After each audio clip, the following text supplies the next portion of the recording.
Shalom Ibu Bapak Saudaraku, mari kita buka firman Tuhan dari kitab Kisah Para Rasul pasal yang kedua ayat 1 sampai yang keempat. Demikian bunyi firman Tuhan.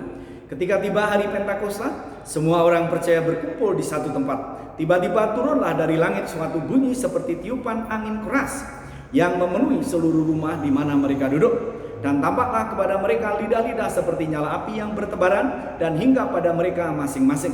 Maka penuhlah mereka dengan Roh Kudus, lalu mereka mulai berkata-kata dalam bahasa-bahasa lain seperti yang diberikan oleh Roh itu kepada mereka untuk mengatakannya. Ibu bapak saudaraku yang kekasih di dalam Tuhan, seekor kuda tidak akan berguna kalau tidak dikenakan pelana. Hidup ibu bapak saya dan saudara juga tidak akan ada manfaatnya kalau tidak difokuskan untuk mencari kehendak Tuhan dan melakukan dengan segenap kekuatan. Pertanyaannya, apa kehendak Tuhan dalam ibadah Pentakosta ini?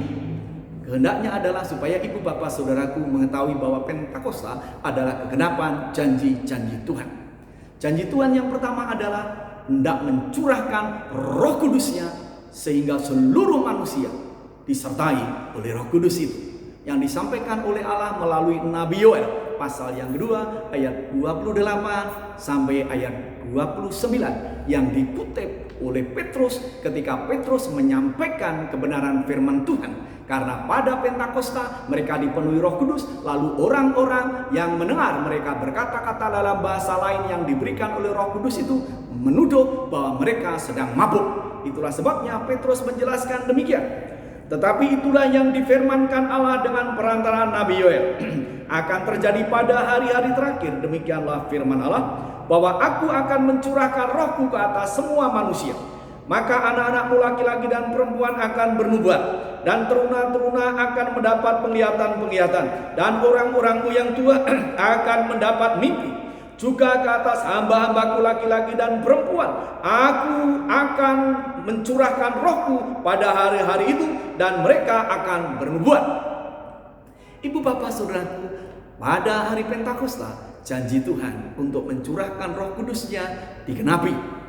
Dan itu disampaikan lagi oleh Tuhan Yesus ketika Tuhan Yesus hendak naik ke sorga, di mana Tuhan tidak membiarkan murid-muridnya yatim piatu, dan Tuhan akan mengirimkan Roh yang akan menolong mereka, menghibur mereka, menyertai mereka selama-lamanya. Dan itu digenapi pada hari Pentakosta. Pertanyaannya adalah, apa itu Pentakosta? Pentakosta adalah hari yang ke-50. Dihitungnya sejak Paskah, kebangkitan Tuhan Yesus. Lalu setelah Tuhan Yesus bangkit, ibu bapak saudaraku, 40 hari menemui murid-muridnya. Bahkan dicatat dalam surat Korintus menemui sekaligus 500 murid-muridnya. Setelah itu, ibu bapak saudaraku, Tuhan Yesus pada hari yang ke-40 naik ke surga. Dan sebelum naik ke surga, memerintahkan supaya murid-muridnya jangan meninggalkan Yerusalem. Dan ketika mereka berdoa selama 10 hari, pada hari yang ke-10 setelah Tuhan Yesus naik ke surga, Roh Kudus dicurahkan. Genap pada hari yang ke-50. Itulah sebabnya disebut Pentakosta. Ibu bapak saudaraku yang kekasih di dalam Tuhan, apa yang Tuhan janjikan, Tuhan genapi. Pegang firman Tuhan ini. Apapun juga yang Tuhan janjikan, Tuhan akan menggenapinya.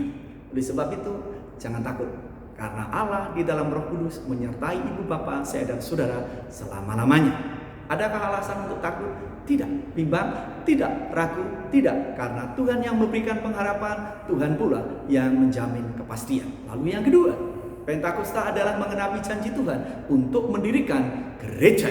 Ibu bapak saudaraku yang kekasih di dalam Tuhan, jauh sebelumnya, ibu bapak saudaraku, Tuhan Yesus sudah menyampaikan bahwa Dia akan mendirikan gerejanya, yang dicatat di dalam Matius pasal 16 ayat 15 sampai yang ke-18. Lalu Yesus bertanya kepada mereka, "Tetapi apa katamu, siapakah aku ini?" Maka jawab Simon Petrus, "Engkau adalah Mesias, Anak Allah yang hidup." Kata Yesus kepadanya, "Berbahagialah engkau Simon bin Yunus, sebab bukan manusia yang menyatakan itu kepadamu, melainkan Bapa-Ku yang di surga. Dan aku pun berkata kepadamu, engkau adalah Petrus, dan di atas batu karang ini aku akan mendirikan jemaatku, dan alam maut tidak akan menguasainya. Ibu bapak saudaraku yang kekasih di dalam Tuhan, jauh sebelumnya bahwa Tuhan Yesus menyampaikan bahwa Tuhan akan mendirikan gerejanya. Bukan di atas Petrus, tetapi di atas pengakuan bahwa Yesus adalah Mesias yang dari Allah. Lalu ibu bapak saudaraku yang kekasih, itu digenapi pada hari Pentakosta, di mana setelah Petrus berkhotbah bahwa fenomena ini adalah menggenapi janji Tuhan bahwa Roh Kudus akan dicurahkan untuk semua manusia. Lalu janji berikutnya disampaikan oleh Petrus dalam khotbahnya pada ayat 38. Jadi seluruh kaum Israel harus tahu dengan pasti bahwa Allah telah membuat Yesus yang kamu salibkan itu menjadi Tuhan dan Kristus. Ketika mereka mendengar hal itu, hati mereka sangat terharu. Lalu mereka bertanya kepada Petrus dan rasul-rasul yang lain, apakah yang harus kami perbuat, saudara-saudara? Jawab Petrus kepada mereka, bertobatlah dan hendaklah kamu masing-masing memberi dirimu dibaptis dalam nama Yesus Kristus dan untuk pengampunan dosamu. Maka kamu akan menerima karunia Roh Kudus. Ibu bapak saudaraku yang kekasih di dalam Tuhan, melalui pemberitaan tentang Yesus yang disalibkan untuk menebus dosa-dosa mereka, dan mereka ditantang untuk membuka hati bagi Yesus dan dibaptiskan sebagai wujud proklamasi mereka percaya kepada korban Tuhan Yesus di kayu salib. Dan Alkitab menuliskan, ibu bapak saudaraku, setelah mereka bertanya apa yang harus kami perbuat, dan dijawab oleh Petrus, ayat 41 mengatakan, orang-orang yang menerima perkataannya itu memberi diri dibaptis, dan pada hari itu jumlah mereka kira-kira 3.000 jiwa. Ibu bapak saudaraku yang kekasih di dalam Tuhan, melalui karya Roh Kudus yang mengurapi dan memberkati Petrus dalam khotbahnya, 3.000 orang membuka hati untuk menerima Tuhan Yesus dan dibaptiskan. Itulah awal berdirinya gereja Tuhan. Lalu dilanjutkan ibu bapak saudaraku, ayat 42, mereka bertekun dalam pengajaran rasul-rasul dan dalam persekutuan. Persekutuan mulai disebut yakni eklesia, di mana gereja didirikan pada hari pencurahan Roh Kudus itu, dan diawali dengan berita tentang pengorbanan Tuhan Yesus dan Injil sepenuhnya.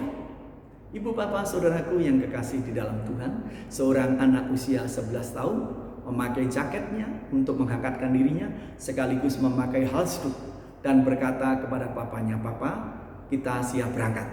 Lalu papanya berkata, "Berangkat kemana?"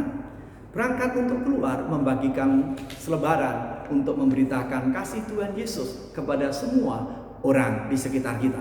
Papanya bilang, "Nak, ini hari dingin sekali dan di luar sedang hujan salju. Tidak ada orang di luar, Nak." Lalu anaknya berkata, "Tapi bagaimanapun juga, Pak, sehujan apapun juga orang-orang harus mengetahui kasih Tuhan Yesus." Papanya bilang, "Papa tidak akan keluar, Nak." Lalu anaknya bilang, "Kalau begitu izinkan saya keluar ya, Pak, untuk membagikan selebaran." Lalu bapaknya berkata, "Silahkan."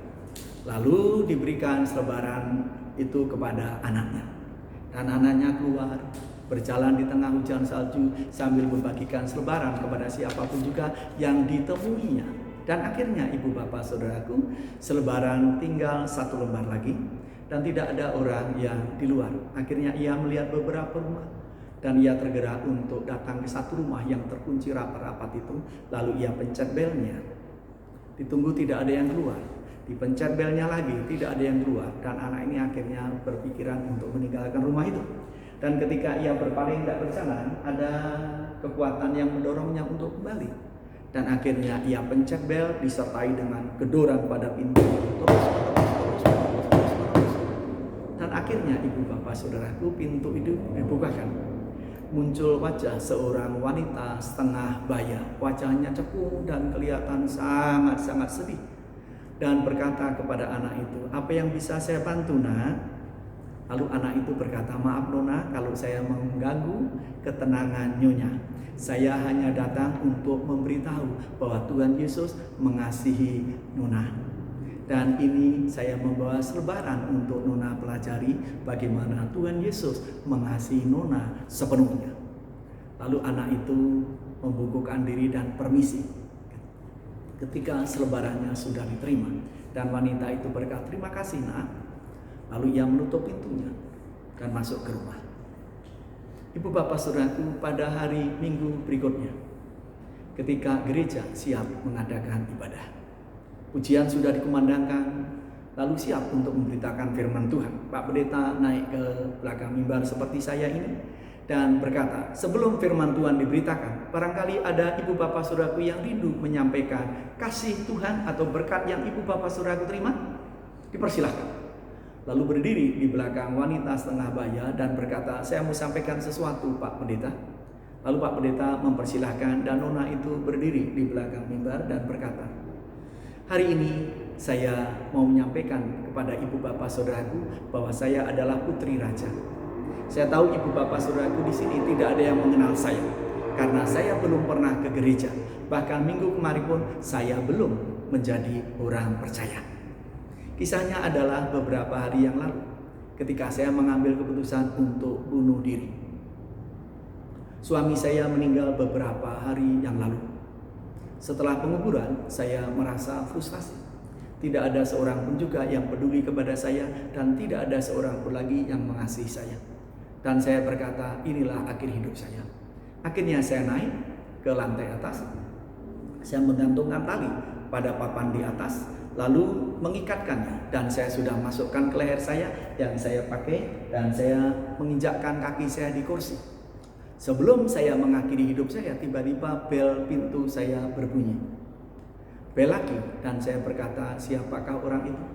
Mungkin hanya iseng, setelah itu akan pergi karena memang selama ini tidak ada yang memencet bel saya. Dan setelah saya dengar, tiba-tiba bel itu kembali lagi, lalu disertai dengan ketukan. Dan akhirnya saya lepaskan sejenak tali yang sudah melingkar di leher saya, dan saya turun membukakan pintu. Dan ketika saya bukakan, saya melihat wajah malaikat pada wajah anak kecil yang tersenyum kepada saya dan berkata, "Nona, Tuhan Yesus mengasihimu." Kaki saya sampai kepala saya bergetar karena baru sekali ini ada yang tersenyum begitu indahnya kepada saya dan berkata bahwa Tuhan Yesus mengasihi saya. Lalu sambil memberikan traktat itu, dan kembali malaikat kecil itu tersenyum dan mengangguk kepada saya, "Permisi pulang." Saya terima traktat itu, saya baca sampai habis, dan akhirnya saya berkata, saya dikasihi Tuhan Yesus. Saya ke atas, saya buang kursi itu, saya potong tali itu, dan saya berkata, tidak perlu tali maupun kursi lagi, karena saya sekarang hidup yang mengasihi Tuhan Yesus. Ibu bapak saudaraku yang kekasih di dalam Tuhan, Pak Pendeta turun dari mimbar, lalu memeluk anaknya dan menangis sejadi-jadinya karena melalui kesaksian anaknya satu jiwa diselamatkan, dan itu membawa seluruh jemaat yang hadir di gereja semua menangis tanpa terkecuali. Mari kita berdoa. Bapa, kami bersyukur karena pengajaran-Mu hari ini. Biarkan hidup kami berarti seperti hidup anak kecil yang diabdikan untuk kemuliaan nama Tuhan. Dalam nama Tuhan Yesus. Haleluya. Amin.